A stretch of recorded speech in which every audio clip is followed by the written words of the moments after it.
said, my name is Nick. I am born in January, which makes me a Capricorn and my mom pro-life. I don't understand pro-lifers. I mean, it's not their stance on abortion that I don't get. I understand how a pro-lifer can have their stance on abortion. I can't understand how they can have that stance on abortion and still eat scrambled eggs. I mean, you know, it's like, oh, it's all innocent life. Every time you abort something, it's innocent life. Y'all have the 2 baby chickens, scrambled.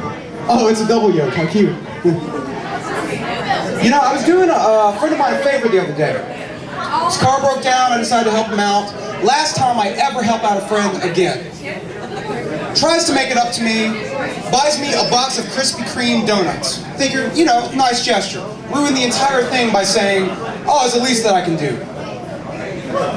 The least you can do? What an asshole. What did you plan? What did you have in mind? You could have done a lot more for me? Were you going to buy me a franchise of Krispy Kreme? What were you going to do? Plus, you could have just bought me 1 donut, and that would have been less. So not only you're an asshole, you're a liar. So you're not my friend anymore. My memory's escaping me. All right. Speaking of assholes and liars, it's great to be back in Alabama. I was in Atlanta for a couple days. I went to a Braves game while I was up there. And if anyone's been to a sporting event, you know the prices for anything there are outrageous. Outrageous. I paid $30, no lie, $30 for 2 beers and a pretzel. 2 beers and a pretzel is the biggest rape in sports since Kobe Bryant. Now, don't get me wrong, Kobe Bryant got off the hook pretty easily. You got Michael Vick fighting dogs over here, losing his job, going to jail. You got former President Clinton in '98. He almost loses his job from a girl who was willing to give him a blowjob.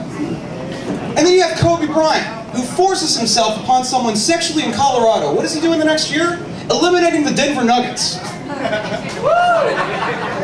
There's nothing else to be said about this other than Kobe Bryant is the greatest basketball player that ever lived. He must be. That was fun. Thank you. One person really liked that joke, and I appreciate that. So, I'm not a huge sports nut. Not a huge. How's it going, guys? Dean and Matt coming in halfway through my set. I appreciate your timing. You guys are definitely my worst friends. Okay.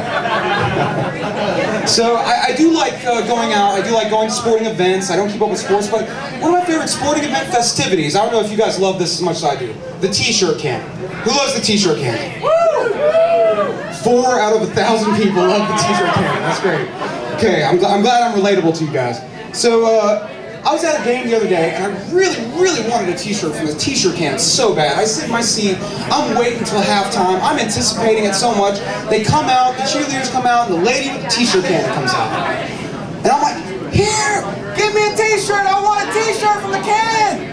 Give me a t-shirt! I'm like at church on a Sunday morning, and the Holy Ghost just came over me, and I'm like, give me a t-shirt! So, whoa, that's really hot. I'm gonna step over here, come down amongst the people. So I get it. So they start shooting the t-shirts. I'm like, here, give me a t-shirt. One shoots right over to the side of me. Really sucked. I'm like, come on. I'm waving my arms. I'm saying, come on, you gotta notice me. I'm right here. Shoots it, goes right over my head. At this point, I get really frustrated with the t-shirt can girl, and I look down at her beady eyes, and I go, bitch! You bitch! You better give me a t-shirt right now, damn it! And she tossed me one and said, dude, cool it, all right? Last time I paid for front row seats. So, based on, my interaction with women on that last joke, you can tell I'm single. And I hate it, now I'm glad no one did that tonight, but I hate it whenever girls scream and applaud when I say I'm single. It says like, when I say I hate it, I don't require you to do it. Thank you though. But it's kind of discouraging. It tells me, yeah, you're on the right path, Nick. Keep it up, stay single. Whenever I say I'm single, I want girls to start tearing up, like at the end of Pearl Harbor. How could a God allow this to happen? And if you ask God, I'm pretty sure he'd say, well, look at him. If you go to the gym once in a while, maybe he'd get a girl. Gee, why is everything my fault? In this joke, God's Jewish, so be very careful about sinning.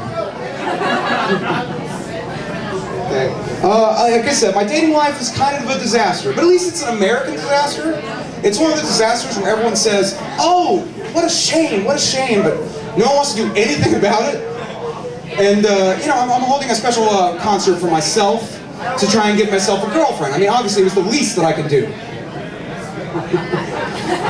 Just keep it out of your pocket. Keep it out of your pocket. Joshua Kirkland, my favorite fan.